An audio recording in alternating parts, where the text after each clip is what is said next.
So okay guys, so ayan, meron tayo dito bagong build na Peace Wi-Fi. So ayan, papansin nyo meron dito nakalagay na internet. So dito nyo ilalagay yung internet. So LDT, Converge, kung naman yan. Dito naman sa pangalawa guys, so dito yung antenna. Ayan o, 2 and 3 kahit saan dyan, baliktaran pwede. So ayan yung mga panlabas na antena, yung mga nasa labas, so makikita yung antena sa labas. So dito nyo na ilalagay yun guys, no? So number 4, huwag nyo napansinin yan, hindi yan.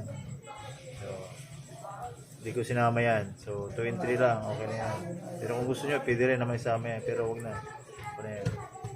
Try natin, ganahin natin. Meron tayo pala dito power supply, tsaka meron tayo ditong ayan, para sa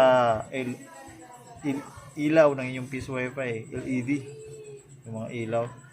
Ayan, meron dito nakalagay negative, ito yung positive. So dugtong nyo lang dyan guys, iilaw na yung ilaw ng Peace Wi-Fi nyo. Ayan, sorry. So try natin guys, hulugan natin. Ayan, makulik tayo sa Peace Wi-Fi.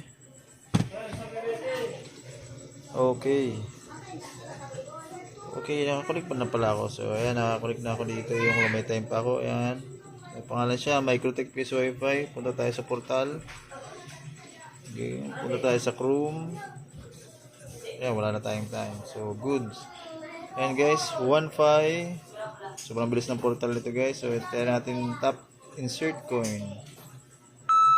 Ayan, hulugan natin ng barya ng piso. So yan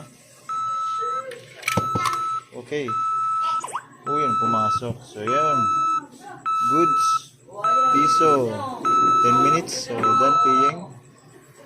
Okay, ayan, goods na goods guys. Meron siyang time na 10 minutes. Ayan, kailan natin mag YouTube, mabilisan lang tayo guys. Okay, 2 minutes na. Okay, J Brothers, play. Okay, meron. So goods yan guys. Thank you and goodbye.